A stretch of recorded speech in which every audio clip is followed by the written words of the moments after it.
So AlphaTauri will soon be no more, but what are they actually going to call themselves? I actually asked some of you in the comments of my main news video, and you came up with some very interesting takes. The ones that caught my eye the most were Blue Cow Racing, BetaTauri, and the one that made me giggle more than it should have, the Verstappen Teammate Development F1 Team.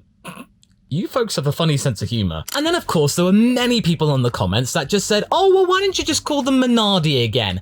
Have that nostalgic tweak, because of course the team is based in Faenza, which is where of course Minardi actually developed. But that might not be for long, because some of the resources and some of the staff might be moved to the likes of Milton Keynes, the home of Red Bull of course. I've come up with 5 possible solutions about what the new name of AlphaTauri could be. But if you were thinking about getting some AlphaTauri merch, I think this is the best time to do so, because there are going to be plenty of discounts now that the name is going to become irrelevant again after 3 years. I mean, look at this net t-shirt. Now you can get it for just £154. Bargain of the century.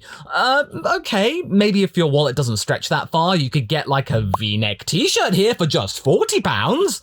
Yeah, I wouldn't blame you if you just stuck to Primark. I mean, heck, even Marks and Sparks is cheaper. This first one I think is quite lazy, but I think it will get a positive reaction from the audience, which is of course just going back to the good old favourite, Toro Rosso. It's Red Bull in Italian. Need I say more? Back in the day, I thought it was quite inspired, and I still think it is inspired. Unless they actually move the team out of Italy, otherwise it'll actually be kind of tragically ironic. I mean, since Marko wants to move the team back towards the model that Toro Rosso had, where they actually borrowed a lot of components from the Red Bull team, and that he wants to actually follow that model as closely as the regulations will allow, why not just revert it back to the team that carried that model off, where the first Toro Rosso car was basically the same as the RBR1, the STR1, and then it even had the same detuned Cosworth V10 engine, where the power was brought down a little bit and its intake was reduced, and you had this tiny little hole inside the big airbox. It looked really silly. But either way, bringing that name back would be a colossally good PR decision. Many people I've seen in the comments want the name Toro Rosso to come back because they remember it well from the time they entered Formula One.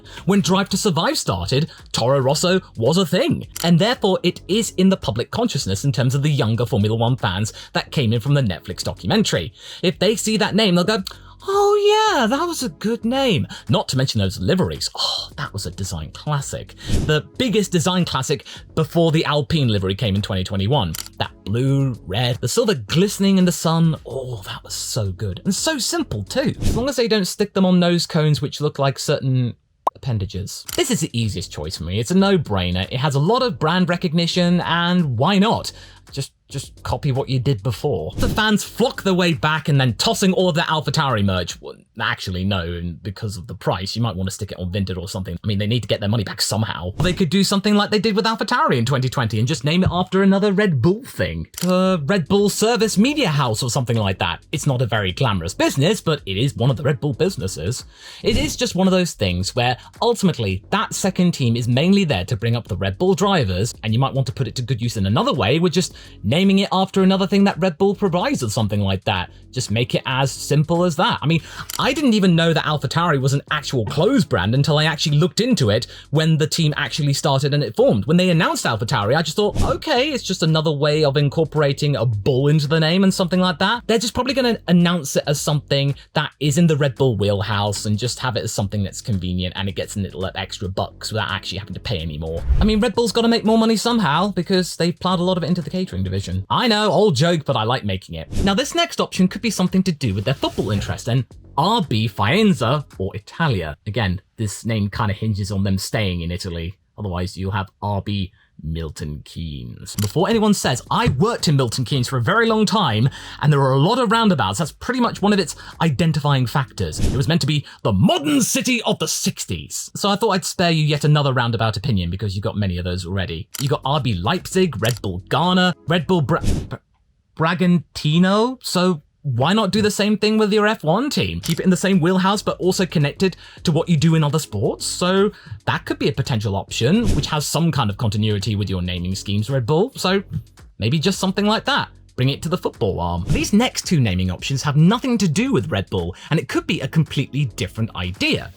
Rodin Carlin. Now this one is very intriguing. In fact, the idea for this very video came from a certain tweet from Ernest, which put it into my mind. And when I first saw that tweet, I was like, ooh, that's a really good idea. Thank you so much, Ernest. You've got a good brain there, sir. I hadn't thought about it, but Red Bull and Carlin actually have a really good relationship, often being the team of choice for certain Red Bull Junior drivers. I mean, the current lineup in Formula 2 is Zane Maloney and Enzo Fittipaldi. They are both Red Bull Junior drivers. And you want to go back even further? You've got Liam Lawson, who is the most likely candidate for the 2024 AlphaTauri second seat. Then, of course, you go back even further. Yuki Tsunoda, who was also a Carlin driver in 2020.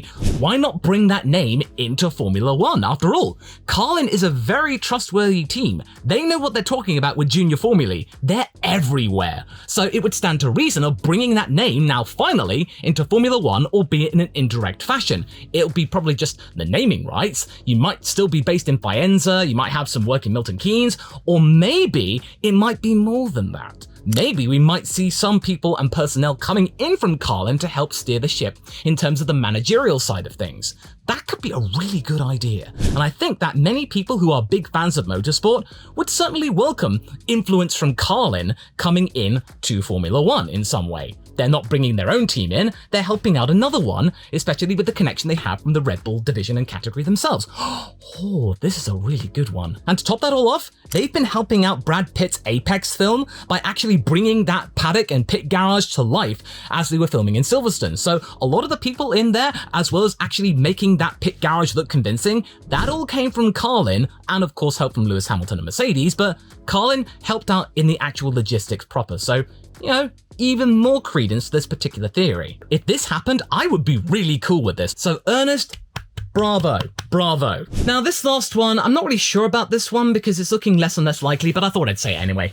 Andretti Cadillac. Michael Andretti has been up and down the grid, considering options about whether a buyout is possible with another team or selling the team to them, and all the teams have basically said no at this point. No one is interested in Michael Andretti taking over their team. That could change in a year or two, but at the moment, not likely. They might actually have to go their own way at the moment, and it's going to be very, very tricky because Stefano Domenicali is kind of considering the idea of an entry fee of $1 billion.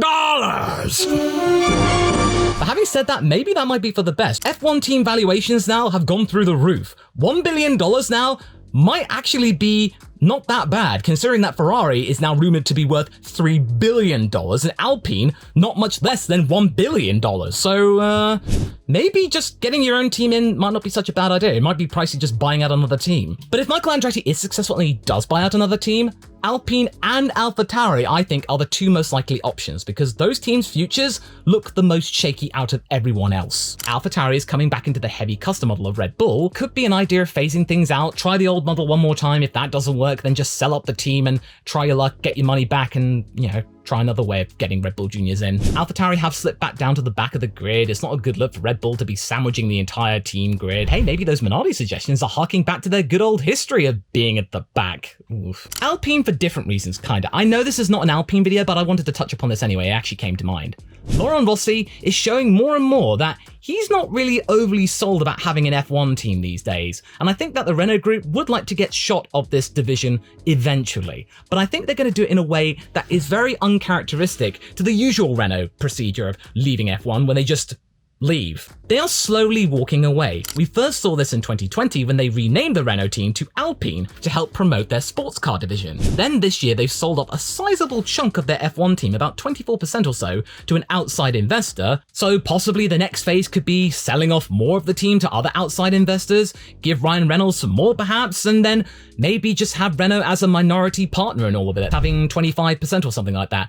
Kind of like what Sauber will be in 2026 when Audi becomes a majority stakeholder of the Sauber Group team, the one based in Hinwil, and maybe now more in Germany. Maybe Michael Andretti will get a finger in that pie perhaps, and then increase his stake more and more and more as and when, and then eventually the perk will be in calling it Andretti Cadillac. Andretti Cadillac will actually be a good idea because Renault in the past have actually said that if Andretti was successful in getting an F1 team in, that Renault would supply them with engines. They're the only manufacturer which has outwardly said that they would be willing to help support that outfit. So, you know, Alpine, Renault, Andretti, that's a potential theory, but at this time, that is just a theory. Like all of these names from AlphaTauri. Do let me know in the comments what you think of all of these names and maybe come up with some of your own, and we'll find out pretty soon, but I really hope it's Carlin now that I think about it. Ernest, you're a genius.